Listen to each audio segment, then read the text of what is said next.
평화가 뒷받침하는 안정적인 성장으로 대전환하겠습니다. 굳건한 평화는 성장의 다른 말이고 튼튼한 안보가 바로 번영의 동력입니다. 적대로 인한 비용과 위험을 평화가 뒷받침하는 성장으로 바꿔낸다면 지금의 코리아 리스크를 미래의 코리아 프리미엄으로 전환할 수 있습니다. 올해에도 페이스메이커로서 북미 대화를 적극 지원하고 남북관계 복원을 거듭 모색할 것입니다. 포괄적 전략동맹으로 진화한 한미동맹, 강력한 자주국방을 토대로 한반도 평화 공존이 의미 있는 한 걸음을 내디딜 수 있도록 하겠습니다. 국익 중심 실용 외교는 세계를 향해 더 넓게 뻗어나갈 것입니다. 글로벌 책임 강국으로서 대한민국의 리더십을 더욱 확고히 하고 협력을 통한 공동 번영의 모델을 세계의 모범으로 만들겠습니다. 네, 서울 스튜디오에 나와 계신 용인대학교 국제교류원 박승찬 원장과 함께 이재명 대통령의 신년사에 대해서 먼저 살펴보겠습니다. 자, 원장님 새해 복 많이 받으십시오. 네, 새해 복 많이 받으십시오. 네, 올 한해 대한민국을 새로운 미래로 이끌 대전환의 길. 이재명 대통령이 그 5번째 주제로 외교안보 분야에 대한 신년사를 조금 전에 우리 영상으로 만나봤는데요. 자, 그동안의 코리아 리스크는 무엇이었고 이걸 우리가 어떻게 코리아 프리미엄으로 전환할 수가 있을까요? 일단 코리아 리스크에 대한 정의, 우리 시청자분들이 좀 이해하기 쉽게 좀 설명을 드린다라면 그냥 한 단어로 설명을 드린다면 불확실성이 아닐까라는 생각이 듭니다. 그러니까 글로벌 지정학적 리스크가 좀 계속 심화되고 있죠. 거기에 따른 우리 한반도의 긴장도 더 고조가 되고 있고 또 남북 관계 경색되고 있는 상황. 거기에 따라서 지금 우리의 외교 안보가 어떻게 보면 불확실성이 매우 장기화되는 이 시점에서 사실 대한민국의 이런 경제 성장에 매우 부담으로 작용할 수밖에 없습니다. 때문에 이제 우리가 이런 리스크가 결국 군사 충돌 가능성까지도 갈 수 있다라는 걱정, 우려. 그러다 보니까 이제 우리나라에 대한 투자 심리도 위축될 수밖에 없죠. 그러니까 이게 우리가 이제 대통령께서 말씀하신 코리아 리스크라고 이제 말씀드릴 수 있을 것 같고, 이러한 코리안 리스크가 어떻게 보면 어떻게 코리아 프리미엄으로 전환할 것이냐.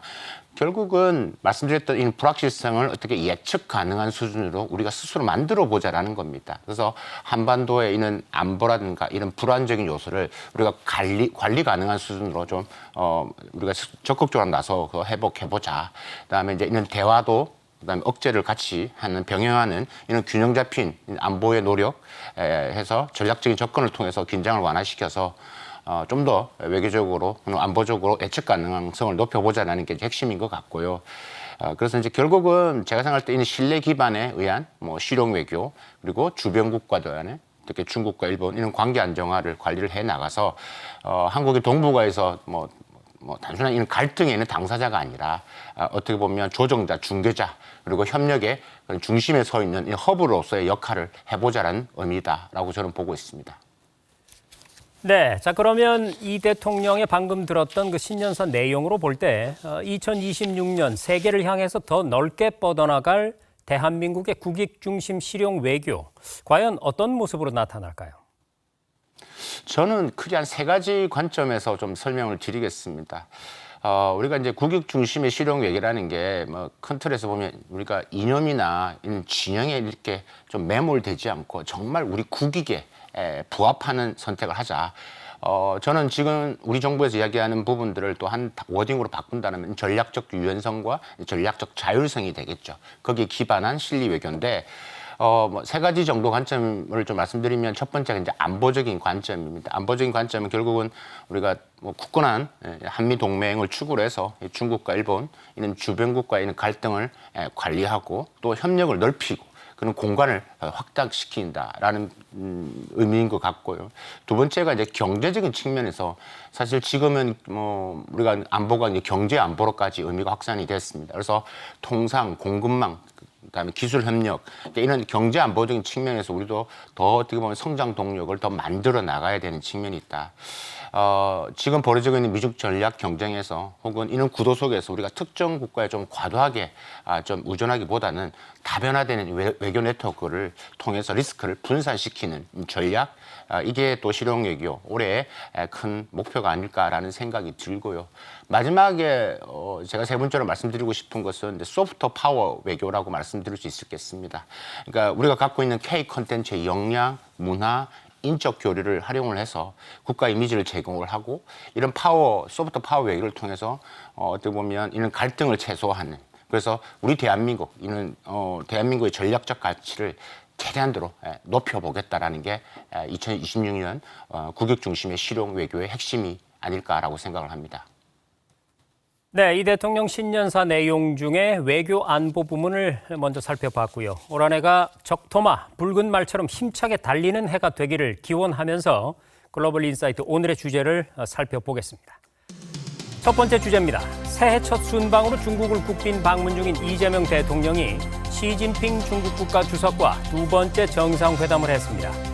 한중 정상회담의 성과 또 그 의미를 짚어보고 이번 중국 방문이 얼어붙었던 한중 관계에 새로운 전기를 마련할 수 있을지 얘기를 나눠보겠습니다. 다음 두 번째 주제입니다. 새해 벽두부터 전 세계를 뒤흔든 소식이 전해졌습니다. 미국이 외교적 압박을 이어가던 베네수엘라를 공습해서 마두로 대통령을 생포하고 미국으로 이송한 건데요. 현지 국가 원수를 타국이 무력으로 체포한 초유의 사태에 국제사회는 극명히 엇갈리고 있습니다. 미국의 베네수엘라 공습, 과연 그 속내는 뭔지, 그리고 마두로 축출을 우리는 어떻게 바라봐야 할지 두 번째 주제에서 심도 있게 짚어보겠습니다. 네, 그럼 준비한 영상 먼저 보시고 말씀 나누겠습니다.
네, 이재명 대통령의 중국 국빈 방문에 관한 이야기 계속해서 박승찬 원장과 얘기를 나눠보겠습니다.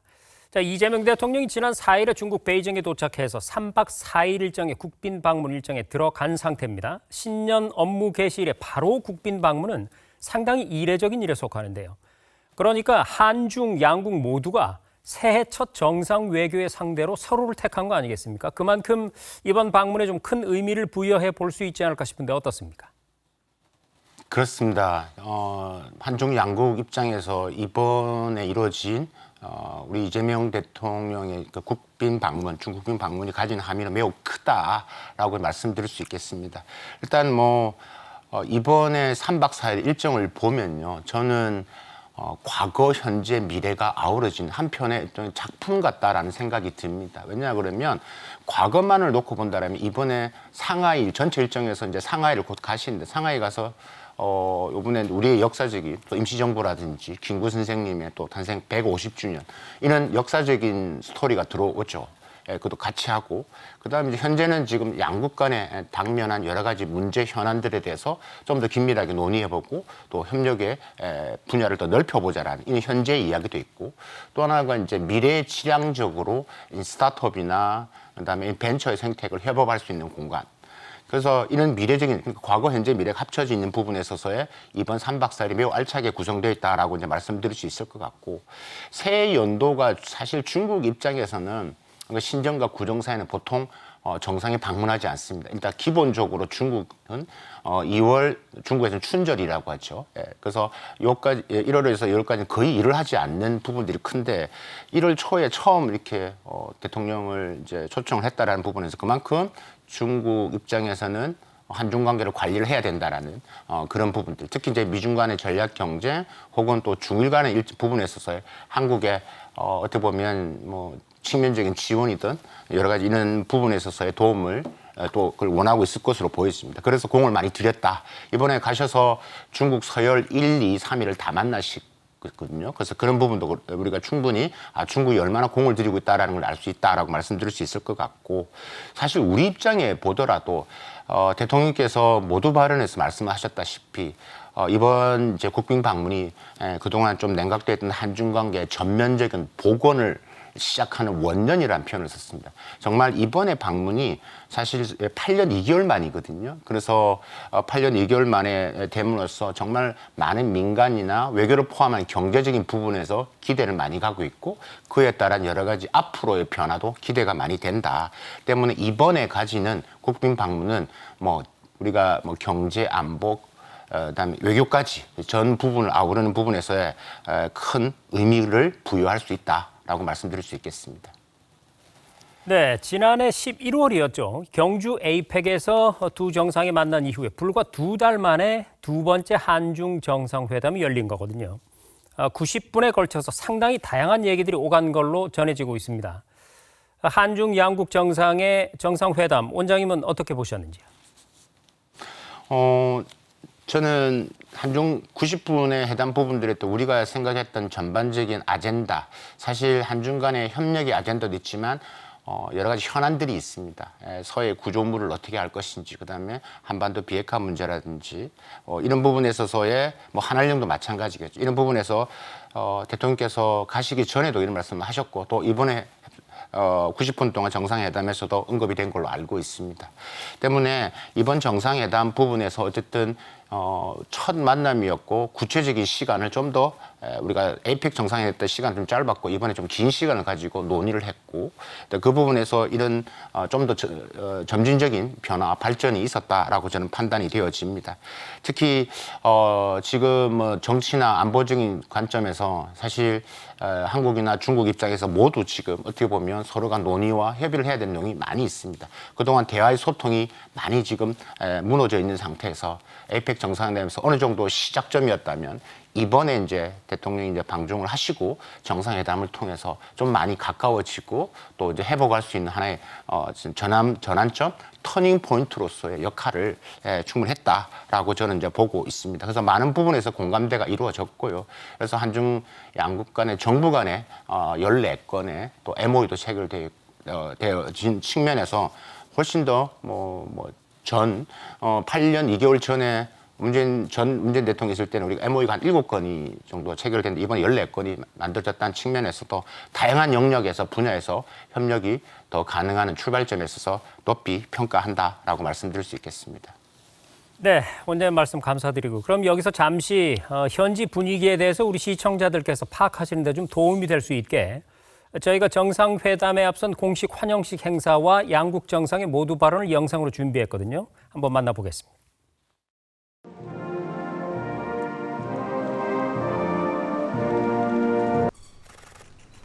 总统阁下，中国人民解放。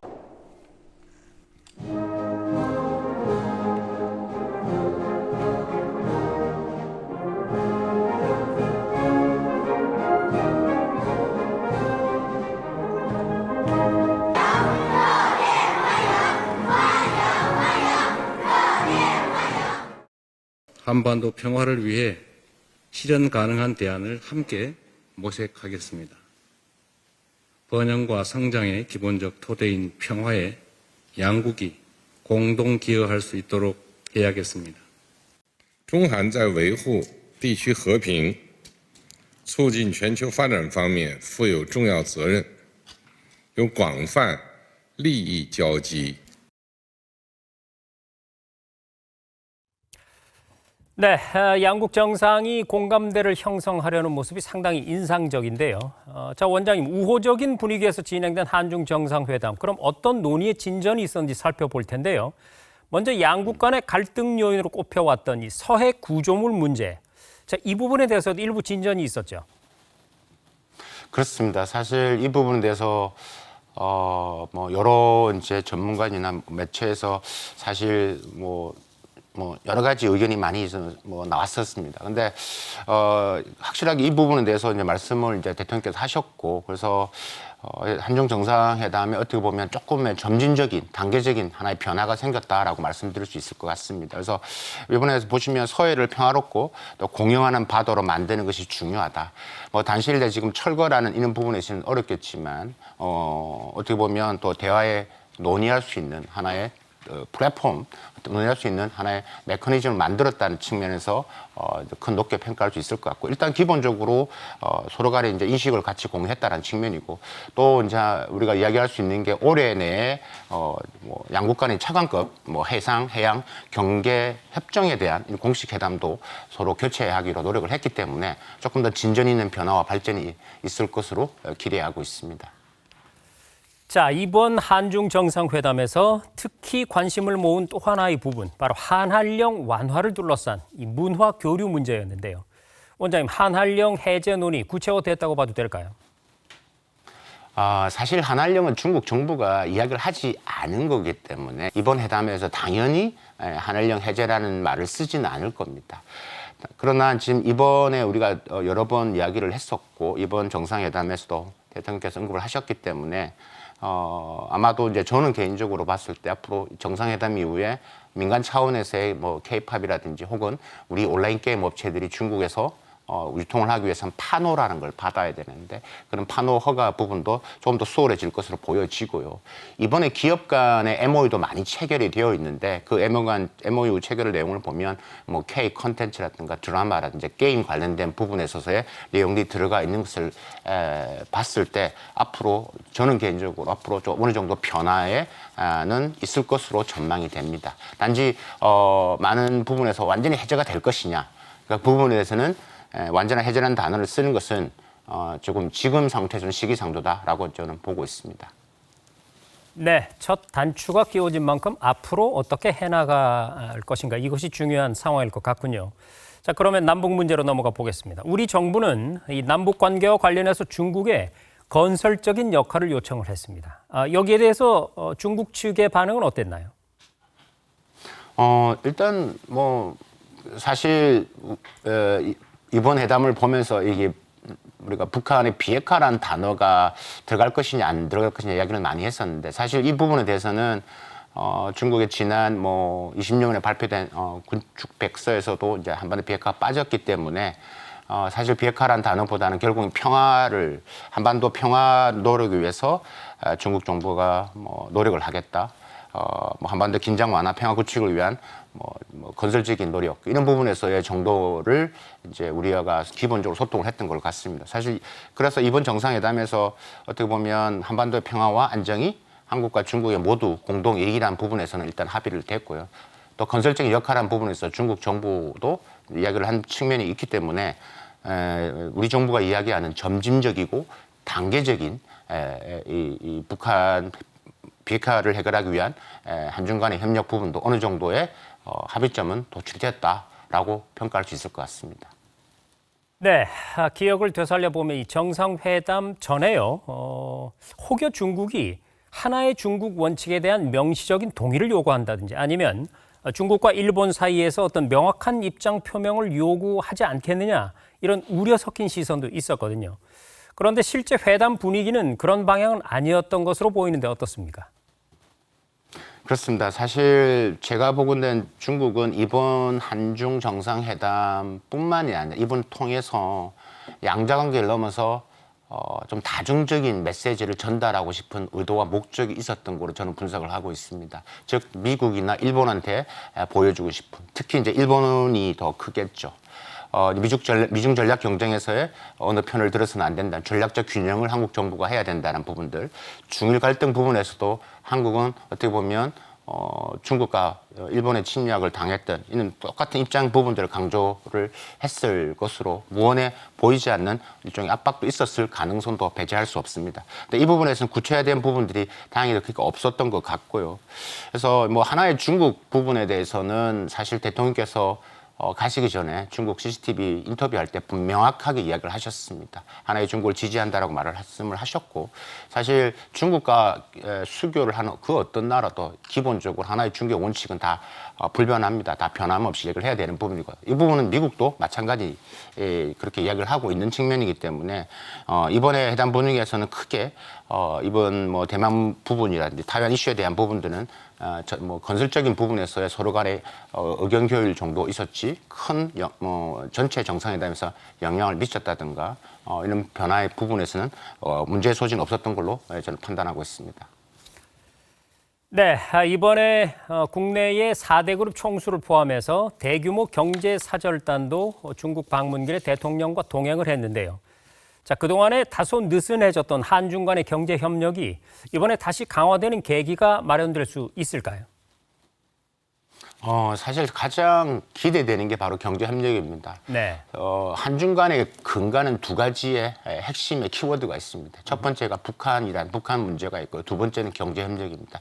한중 관계를 엮어주는 가장 두 가지 키워드인데 지금 북한 부분에서는 이제 아까 말씀을 드렸고 두 번째가 이제 경제 협력인데 한중 간의 경제 협력이 두 나라를 지탱하는 가장 중요한 핵심 근간이기 때문에 이번에도 정말 많은 기업분들이 가셨죠. 뭐 거의 200명이 넘는 우리 대기업, 중견, 중소기업들이 가셨습니다. 9년 만에 최대 규모로 가셨죠. 그래서 이번에 뭐 양국 기업 간에 뭐 총 32건의 이제 MOU도 체결이 됐습니다. 그래서 기대가 크죠.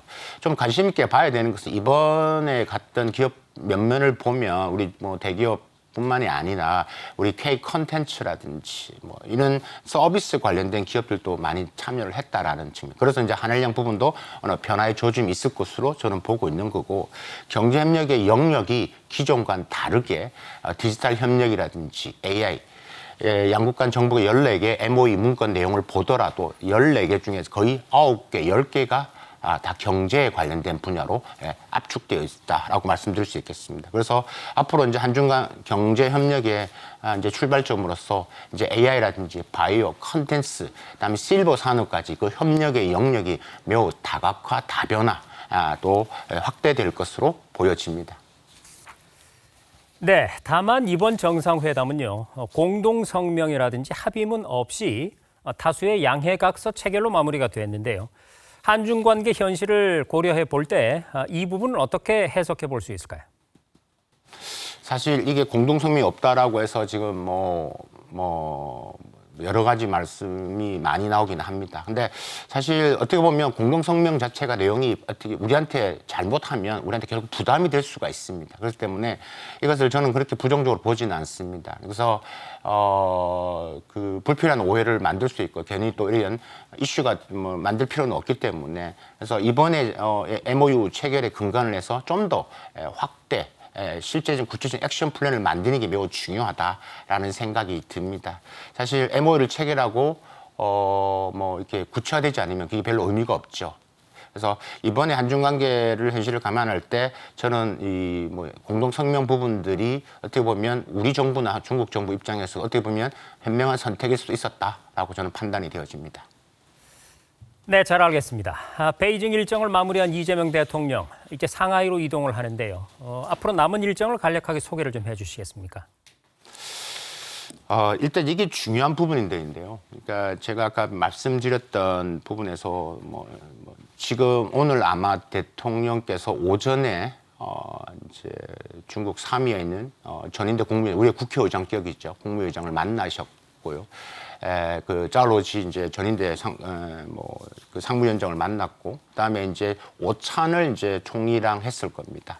리창 총리를 했을 거고, 그리고 나서 이제 이제 상하이로 이제 가시는데 상하이 일정 자체가 이제 매우 빠르게 이제 움직이게 될 것 같습니다. 그러니까 상하이를 이제 가시면 이제 가장 큰 틀에서 이루어지는 게 이제 바로 6일 오전이죠. 오늘 말씀드렸던 오늘 지금 오전에서 전대 상무위원장, 그다음에 총리 만나시고 바로 이제 상하이로 넘어가서 저녁에 상하이 총서기를 이제 만났는데 상하이 이 총서기, 상하이 당서기죠. 상하이 당서기가 우리가 조금 더 중국 정부가 공을 들였다고 이제 판단하는 게 뭐냐 그러면 지금 이 천진닝이라는 이 당서기가 차기 총리 혹은 차차기 핵심 권력에 들어가 있는 사람이다라고 지금 이야기가 나올 정도로 매우 핫한 분이시죠. 그래서 이 천지닝 당서기와 만찬을 하게 되어 있습니다. 그래서 만찬을 통해서 또 상하이시와 또 우리 또 상하이 갖고 있는 AI 생태가 있기 때문에 협력 부분들도 논의할 것 같고요. 다음에 이제 7일 날 마지막 일정도 우리가 관심 있게 봐야 될 것 같습니다. 크게 두 가지 측면인 것 같습니다. 첫 번째가 한중 벤처 스타트업입니다. 저는 이번에 처음에 대통령께서 가셨을 때 마중 나온 사람이 장관급이었거든요. 이게 매우 격상된 겁니다. 근데 어떤 장관이었냐면 바로 중국의 과기부 장관입니다. 그만큼 한국과 중국 간의 과기 협력, 즉 앞으로 미래 산업의 협력을 더 강화하기의 목적이었다.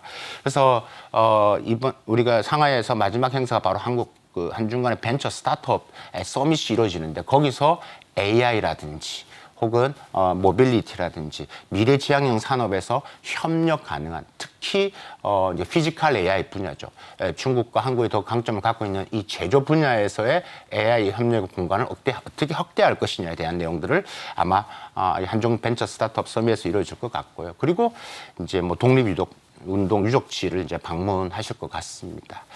아마 동시에 뭐 여사님 일정이 아마 또 있는데 그게 이제 뷰티 관련된 이제 뭐 행사에 또 참석을 하시는 걸 알고 있습니다. 그래서 그리고 나서 이제 한국에 귀국하시는 뭐 일정으로 마무리가 될 것 같습니다.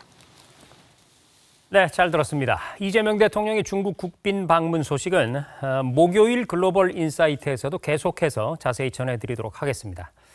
지금까지 도움 말씀의 용인대학교 국제교류원 박승찬 원장이었습니다. 고맙습니다.